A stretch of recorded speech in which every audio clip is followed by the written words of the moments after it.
देव radio station में आप सभी का स्वागत है। कहानी की इस कड़ी में महान कहानीकार आदरणीय प्रेमचंद जी द्वारा लिखित कहानी सदगति आप सभी के समक्ष प्रस्तुत है।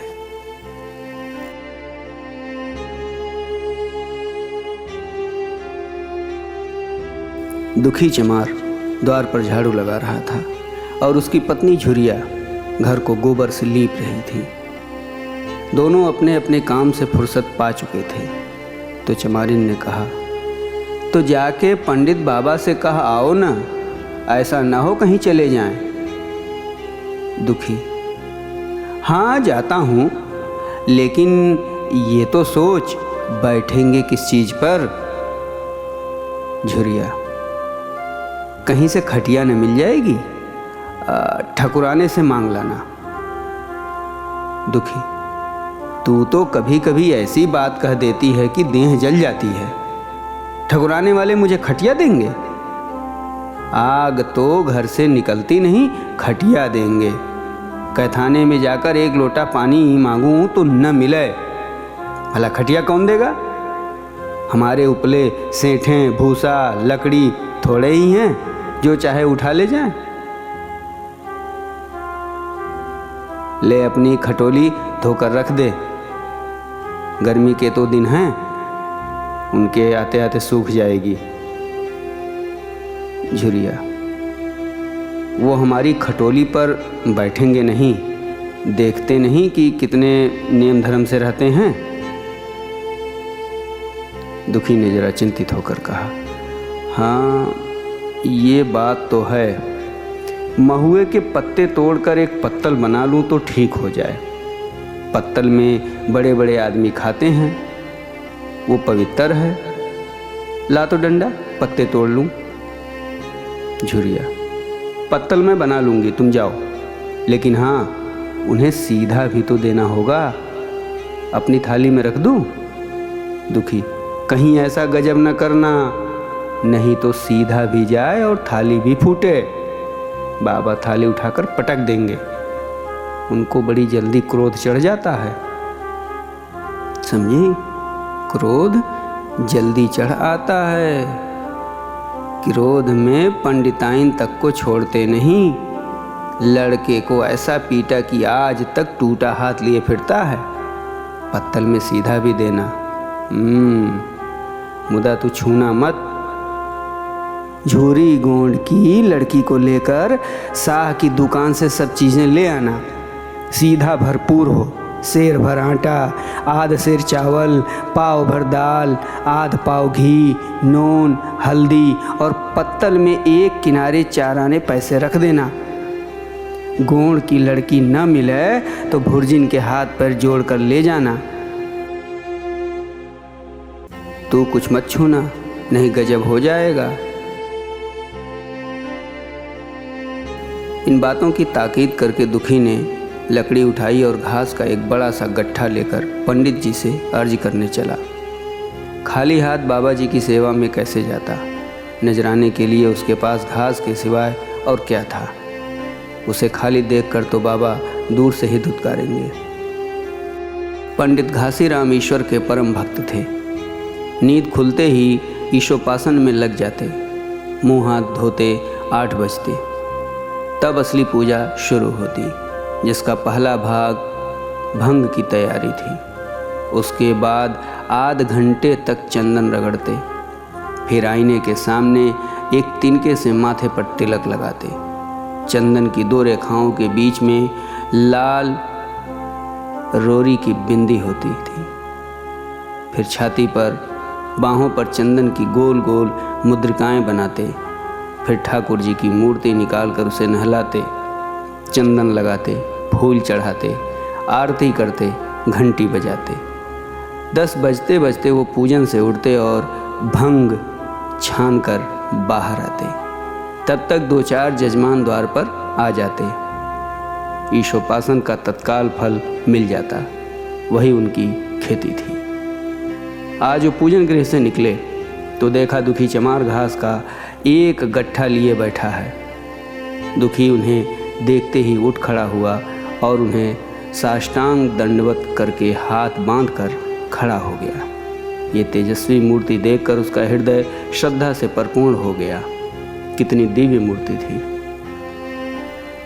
छोटा सा गोल मटोल आदमी, चिकना सिर, फूले गाल, ब्रह्म तेज से प्रदीप्त आँखें, रोरी और चंदन देवताओं की प्रतिभा प्रदान कर रही थी। दुखी को देखकर श्रीमुख से बोले, आज कैसे चला रे दुखिया? दुखी ने सिर झुकाकर कहा, बिटिया की सगाई कर रहा हूँ महाराज, कुछ शायद सगुन विचारना है, कब मर्जी होगी? पंडित घासीराम, आज मुझे छुट्टी नहीं, हाँ सांझ तक आ जाऊंगा। दुखी, नहीं महाराज, जल्दी मर्जी हो जाए, सब सामान ठीक कर आया हूँ, ये घास कहाँ रख दूँ? पंडित घासीराम, इस गाय के सामने डाल दे और जरा झाड़ू लेकर द्वार तो साफ कर दे। ये बैठक भी कई दिन से लीपी नहीं गई, उसे भी गोबर से लीप देना। तब तक मैं भोजन कर लूँ, फिर जरा आराम करके चलूँगा। हाँ, ये लकड़ी भी चीर देना। खलिहान में 4 खांची भूसा पड़ा है, उसे भी उठा लाना और भूसौली में रख देना। दुखी फौरन हुक्म की तामील करने लगा। द्वार पर झाड़ू लगाई, बैठक को गोबर से लीपा। तब 12 बज गए। पंडित जी भोजन करने चले गए। दुखी ने सुबह से कुछ नहीं खाया था, उसे भी जोर की भूख लगी, पर वहाँ खाने को क्या धरा था? घर यहाँ से मील भर था, वहाँ खाना खाने चला जाए तो पंडित जी बिगड़ जाएं। बेचारे ने भूख दबाई और लकड़ी फाड़ने लगा। लकड़ी की मोटी सी गांठ थी, जिस पर पहले कितने ही भक्तों ने अपना जोर आजमा लिया था। वो उसी दमखम के साथ लोहे से लोहा लेने के लिए तैयार थी। दुखी घास छीलकर बाजार ले जाता था। लकड़ी चीरने का उसे अभ्यास न था। घास उसके खुरपे के सामने सिर झुका देती थी। यहाँ कस कस कर कुल्हाड़ी का भरपूर हाथ लगाता था, पर उस गांठ पर निशान तक न पड़ता था। कुल्हाड़ी उचट जाती, पसीने में तरता, हाँफता था, थक कर बैठ जाता था, फिर उठता था। हाथ उठाए न उठते थे, पांव कांप रहे थे, कमर न सीधी होती थी, आंखों तले अंधेरा हो रहा था, सिर में चक्कर आ रहे थे, तितलियां उड़ रही थीं, फिर भी अपना काम किए जाता था। अगर एक चिलिम तम्बाकू पीने को मिल जाती तो शायद कुछ ताकत आती। उसने सोचा, यहाँ चिलम और तम्बाकू कहाँ मिलेगी? ब्राह्मणों का पूरा गांव है। ब्राह्मण लोग हम नीच जातों की तरह तंबाकू थोड़े ही पीते हैं। सहसा उसे याद आया कि गांव में एक गोंड भी रहता है, उसके यहाँ जरूर चिलम तम्बाकू होगी। तुरंत उसके घर दौड़ा। खैर, मेहनत सफल हुई। उसने तम्बाकू भी दी और चिलम भी दी, पर आग वहाँ न थी। दुखी ने कहा, आग की चिंता न करो भाई, मैं जाता हूँ, पंडित जी के घर से आग मांग लूँगा। वहाँ तो अभी रसोई बन रही थी। ये कहता हुआ वो दोनों चीज़ें लेकर चला आया और पंडित जी के घर में बरौठे के द्वार पर खड़ा होकर बोला, मालिक मालिक, रचके के आग मिल जाई तो चिलिम पी लें। पंडित जी भोजन कर रहे थे। पंडिताइन ने पूछा, ये कौन आदमी आग मांग रहा है? पंडित, अरे वही ससुरा दुखिया चमार है। कहा है थोड़ी सी लकड़ी चीर दे, आग तो है, दे दो। पंडिताइन ने भवें चढ़ाकर कहा, तुम्हें तो जैसे पोथी पत्रे के फेर में धर्म कर्म किसी बात की सुध ही नहीं रही। चमार हो, धोबी हो, पासी हो, मुंह उठाए घर में चला आए। हिंदू का घर न हुआ, कोई सराय हुई। का दो दाढ़ी जार से चला जाए, नहीं तो इस लुआठे से मुँह झुलस दूंगी। आग मांगने चले हैं। पंडित जी ने उन्हें समझाकर कहा, भीतर आ गया तो क्या हुआ, तुम्हारी कोई चीज़ तो नहीं छुई, धरती पवित्र है, जरा सी आग दे दो, क्यों नहीं देती, काम तो हमारा ही कर रहा है। कोई लुनिया यही लकड़ी फाड़ता तो कम से कम 4 आने लेता। पंडिताइन ने गरज कर कहा, वो घर में आया क्यों? पंडित ने हार कर कहा, ससुरे का अभाग था और क्या। पंडिताइन, अच्छा, इस बखत तो आग दिए देती हूँ, लेकिन फिर जो इस तरह घर में आएगा तो उसका मुंह ही जला दूंगी। दुखी के कानों में इन बातों की भनक पड़ रही थी। पछता रहा था, नाहक आया। सच तो कहती हैं, पंडित के घर में चमार कैसे चला आए। बड़े पवित्र होते हैं ये लोग, तभी तो संसार पूजता है, तभी तो इतना मान है। भर चमार थोड़े ही हैं। इसी गांव में बूढ़ा हो गया, मगर मुझे इतनी अकल भी ना आई। इसीलिए जब पंडिताइन आग लेकर निकली तो वो मानो स्वर्ग का वरदान पा गया। दोनों हाथ जोड़कर जमीन पर माथा टेकता हुआ बोला, पढ़ाइन माता, मुझसे बड़ी भूल हुई कि घर में चला आया। चमार की अकल ही तो ठहरी, इतने मूर्ख न होते तो लात क्यों खाते। पंडिताइन चिमटे से पकड़कर आग लाई थी। 5 हाथ की दूरी से घूंघट की आड़ से दुखी की तरफ आग फेंकी। आग की बड़ी सी चिंगारी दुखी के सिर पर पड़ गई। जल्दी से पीछे हटकर सिर के झोंटे देने लगा। उसने मन में कहा, यह एक पवित्र ब्राह्मण के घर को अपवित्र करने का फल है। भगवान ने कितनी जल्दी फल दे दिया। इसी से तो संसार पंडितों से डरता है और सबके रुपए मारे जाते हैं। ब्राह्मण के रुपए भला कोई मार तो ले, घर भर का सत्यानाश हो जाए। पांव गल गल कर गिरने लगे। बाहर आकर उसने चिलम पी और फिर कुल्हाड़ी लेकर जुट गया। खट खट खट की आवाज़ें आने लगी। उस पर आग पड़ गई तो पंडिताइन को उस पर कुछ दया आ गई। पंडित जी भोजन करके उठे तो बोली, इस चमरवा को कुछ खाने को दे दो, बेचारा कब से काम कर रहा है, भूखा होगा। पंडित जी ने इस प्रस्ताव को व्यवहारिक क्षेत्र से दूर समझकर पूछा, रोटियां हैं? पंडिताइन, 2-4 बज जाएंगी। पंडित, 2-4 रोटियों में क्या होगा, चमार है, कम से कम सेर भर चढ़ा जाएगा। पंडिताइन कानों पर हाथ रखकर बोली, अरे बाप रे, शेर भर, तो फिर रहने दो। पंडित जी ने अब शेर बनकर कहा, कुछ भूसी चोकर हो तो आटे में मिलाकर 2 लिट्टा ठोंक दो। समझी? नहीं समझ में आई बात? अरे घर में कुछ भूसी चोकर है तो आटे में मिलाकर 2 ठो बड़े बड़े लिट्टा ठोंक दो, साले का पेट भर जाएगा। पतली रोटियों से इन नीचों का पेट नहीं भरता, इन्हें तो ज्वार का लिट्टा, बड़ा लिट्टा चाहिए।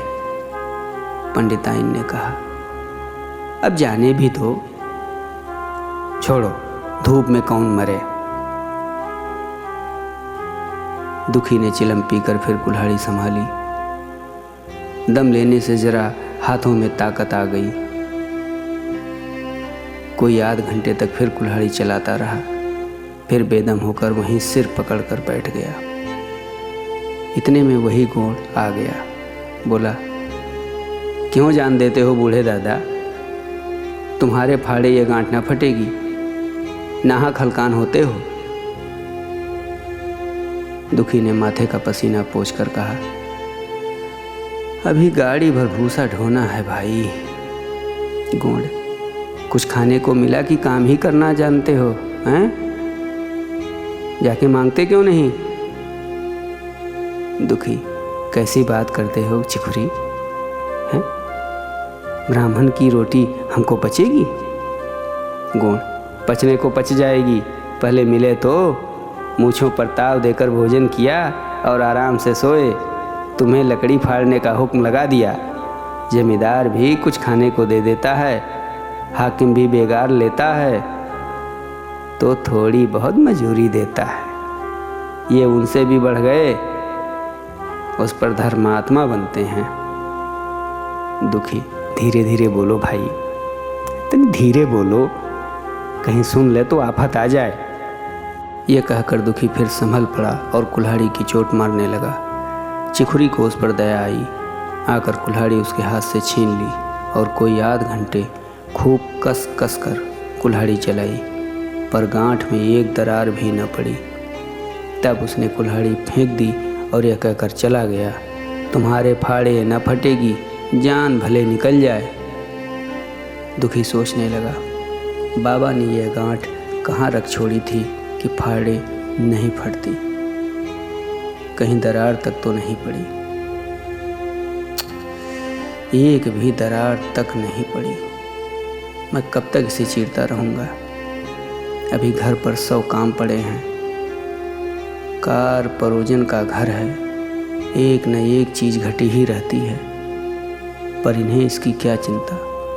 चलूँ जब तक भूसा ही उठा लाऊं।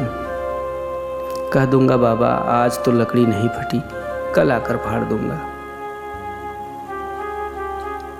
उसने झौवा उठाया और भूसा ढोने लगा। खलिहान यहाँ से 2 फरलांग से कम ना था। अगर झौवा खूब भर भर कर लाता तो काम जल्द ख़त्म हो जाता। फिर झौवे को उठाता कौन? अकेले भरा हुआ झौवा उससे न उठ सकता था, इसलिए थोड़ा थोड़ा लाता था। 4 बजे कहीं भूसा खत्म हुआ। पंडित जी की नींद भी खुली। मुँह हाथ धोया, पान खाया और बाहर निकले। देखा तो दुखी झौवा सिर पर रखे सो रहा है। जोर से बोले, अरे हे दुखिया, तू सो रहा है? लकड़ी तो ज्यों की त्यों वैसे ही पड़ी हुई है। इतनी देर तू करता क्या रहा? मुट्ठी भर भूसा ढोने में संझा कर दी हैं? उस पर सो रहा है? उठा ले कुल्हाड़ी और लकड़ी फाड़ डाल। तुझसे जरा सी लकड़ी नहीं फटती, फिर शायद भी वैसे ही निकलेगी। मुझे दोष मत देना। इसी से कहा है कि नीच के घर में खाने को हुआ और उसकी आंख बदली। दुखी ने फिर कुल्हाड़ी उठाई। जो बातें पहले से सोच रखी थी वो सब भूल गई। पेट पीठ में धंसा जाता था। आज सवेरे जलपान तक न किया था, अवकाश ही न मिला। उठना ही पहाड़ मालूम होता था। जी डूबा जाता था, पर दिल को समझा कर उठा। पंडित हैं, कहीं शायद ठीक न विचारे तो फिर सत्यानाश ही हो जाए। जभी तो संसार में इतना मान है। शायद ही का तो सब खेल है, जिसे चाहे बिगाड़ दें। पंडित जी गांठ के पास आकर खड़े हो गए और बढ़ावा देने लगे। हाँ हाँ हाँ, मार कस के मार, और मार कस के मार। अबे जोर से मार, तेरे हाथ में तो जैसे दम ही नहीं है। लगा कस के, लगा। खड़ा सोचने क्या लगता है? हाँ हाँ हाँ हाँ, बस बस बस बस बस, फटा। हाँ फटा ही चाहती। हाँ हाँ, दे दे दे दे दे, उसी दरार में दे। दुखी अपने होश में न था। न जाने कौन सी गुप्त शक्ति उसके हाथों को चला रही थी। वो थकान, भूख, कमजोरी सब मानो भाग गई। उसे अपने बाहुबल पर स्वयं आश्चर्य हो रहा था। एक एक चोट वज्र की तरह पड़ती थी। आध घंटे तक वो इसी उन्माद की दशा में हाथ चलाता रहा, यहाँ तक कि लकड़ी बीच से फट गई और दुखी के हाथ से कुल्हाड़ी छूटकर गिर पड़ी। इसके साथ ही वो भी चक्कर खाकर गिर पड़ा। भूखा प्यासा थका हुआ शरीर जवाब दे गया। पंडित जी ने पुकारा, उठ के 2-4 हाथ और लगा दे, पतली पतली चैलियां हो जाएं। दुखी न उठा। पंडित जी ने अब उसे दिख करना उचित न समझा। भीतर जाकर बूटी छानी, शौच गए, स्नान किया और पंडिताई बाबा पहनकर बाहर निकले। दुखी अभी भी वहीं पड़ा हुआ था। जोर से पुकारा, अरे क्या पड़े ही रहोगे दुखी हैं? चलो, तुम्हारे ही घर चल रहा हूँ, सब सामान ठीक ठीक है ना? दुखी फिर भी न उठा। अब पंडित जी को कुछ शंका हुई। पास जाकर देखा तो दुखी अकड़ा पड़ा हुआ था। बदहवास होकर भागे और पंडिताइन से बोले, दुखिया तो जैसे मर गया। पंडिताइन हक पकाकर बोली, वो तो अभी लकड़ी चीर रहा था। पंडित, हाँ, लकड़ी चीरते चीरते मर गया, अब क्या होगा? पंडिताइन ने शांत होकर कहा, होगा क्या? चमरौने में कहला भेजो, मुर्दा उठा ले जाएं। एक क्षण में गांव भर में खबर हो गई। पूरे में ब्राह्मणों की ही बस्ती थी। केवल एक घर गोंड का था। लोगों ने इधर का रास्ता छोड़ दिया। कुएं का रास्ता उधर से ही था। पानी कैसे भरा जाए? चमार की लाश के पास से होकर पानी भरने कौन जाए? एक बुढ़िया ने पंडित जी से कहा, अब मुर्दा फेंकवाते क्यों नहीं? कोई गांव में पानी पिएगा या नहीं? इधर गोंड ने चमरौने में जाकर सबसे कह दिया, खबरदार, मुर्दा उठाने मत जाना, अभी पुलिस की तहकीकात होगी। दिल लगी है एक गरीब की जान ले ली। पंडित जी होंगे तो अपने घर के होंगे, लाश उठाओगे तो तुम भी पकड़े जाओगे।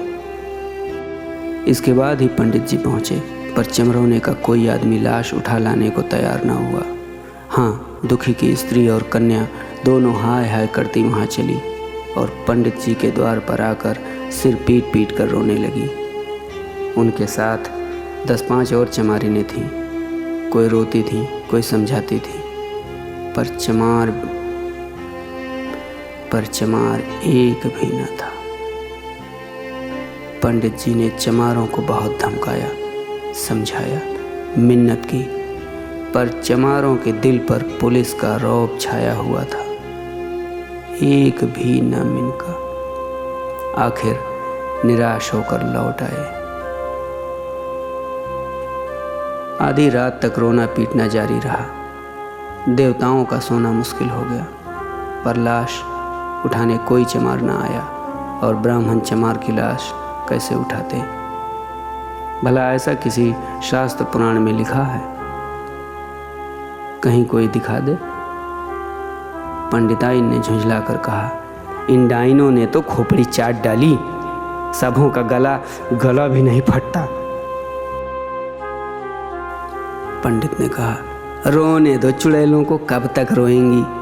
जीता था तो कोई बात न पूछता था, मर गया तो कोलाहल मचाने के लिए सबकी सब आ पहुंची। पंडिताइन, चमार का रोना मनहूस है। पंडित, हाँ, बहुत मनहूस। पंडिताइन, अभी से दुर्गंध उठने लगी। पंडित, चमार था ससुरा की नहीं, साद असाद किसी का विचार है इन सबों को? पंडिताइन, इन सबों को घिन भी नहीं लगती। पंडित, भ्रष्ट हैं सब। रात तो किसी तरह कटी, मगर सवेरे भी कोई चमार न आया। चमारी ने भी रो पीट कर चली गई। दुर्गंध कुछ कुछ फैलने लगी। पंडित जी ने एक रस्सी निकाली, उसका फंदा बनाकर मुर्दे के पैर में डाला और फंदे को खींचकर कस दिया। अभी कुछ कुछ धुंधलका था।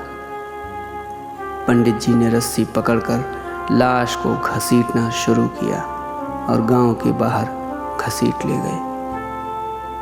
वहां से आकर तुरंत स्नान किया, दुर्गा पाठ पढ़ा और घर में गंगा जल छिड़का।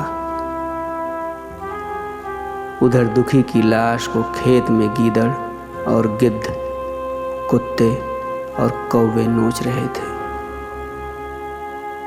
यही जीवन पर्यंत की भक्ति, सेवा और निष्ठा का पुरस्कार था।